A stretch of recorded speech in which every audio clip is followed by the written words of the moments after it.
You have the comment down here, the whole image still lacks some interest.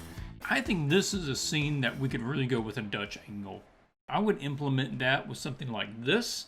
It immediately makes it feel more uneasy when you give it that tilt like that. One of the things that I really like is that face head thing going on there.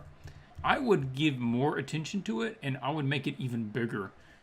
The other thing is, this has such a good upwards angle to the kind of the radiating lines off of the face that I almost want to do the opposite with the rest of the body.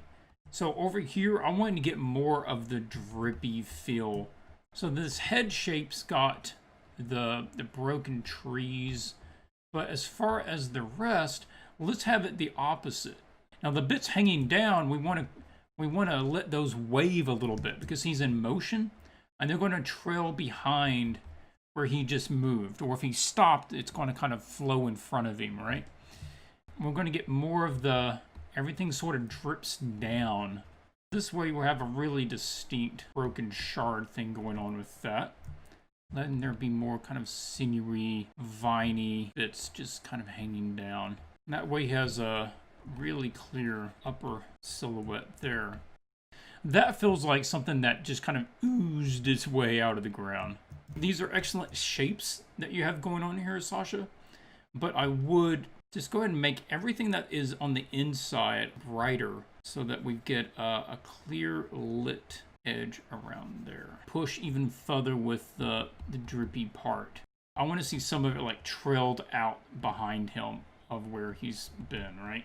Maybe there's a little bit dripping out of some of the other spots where it's kind of running down the face.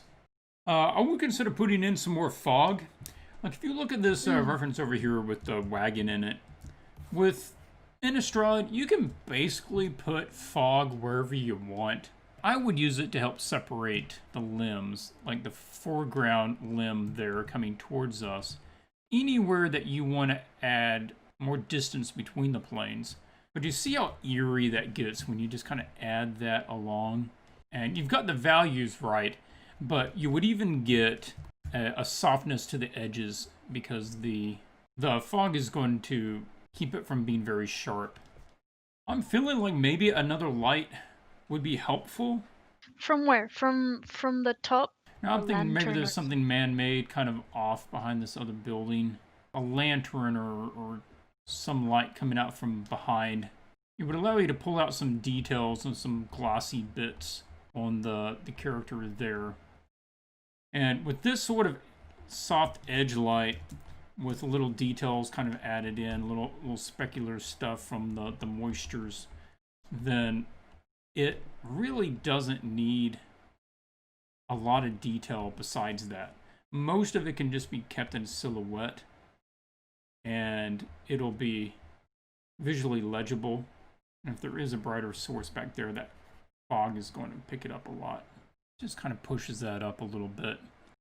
All right, I'm going to mess around with this for a second. What's your more thoughts? Anything? The idea in the chat is that these changes are helping, and I agree as well. That rim light is actually really helpful in just the first glance, sort of reading the silhouette even better. Perhaps the sort of hand grasping, perhaps that could be, I don't know, designed a little bit if you would want to be be more like clawed. I kind of like the idea of maybe giving it less fingers so that shape is easier to see. I'm almost curious about even giving it kind of like spikes on the undersides of its fingers. Whatever types of vines and stuff this is made out of, it could have spikes in those vines. You could go around and add these kind of thorns that are just part of its construction. Now that's cool because that gives it that nice sharp little diagonals that just make it feel deadly. So yeah, that's what we're thinking, Sasha. You've done absolutely most of the work. At this point, it's a lot less work. It's tweaking what you already have. And it's just punching up the deadliness of this creature, making it even more otherworldly, making it more swampy looking. with the drippy bits off of everything other than the head. And then I love that head shape and just kind of doubling down on that. Yeah, lovely piece. I really hope that you end up working on this and we can see what you do with it. Drippy bits sounds wrong. Oh no. That's why it feels bad, right? That's why we don't like it. Things shouldn't have drippy bits.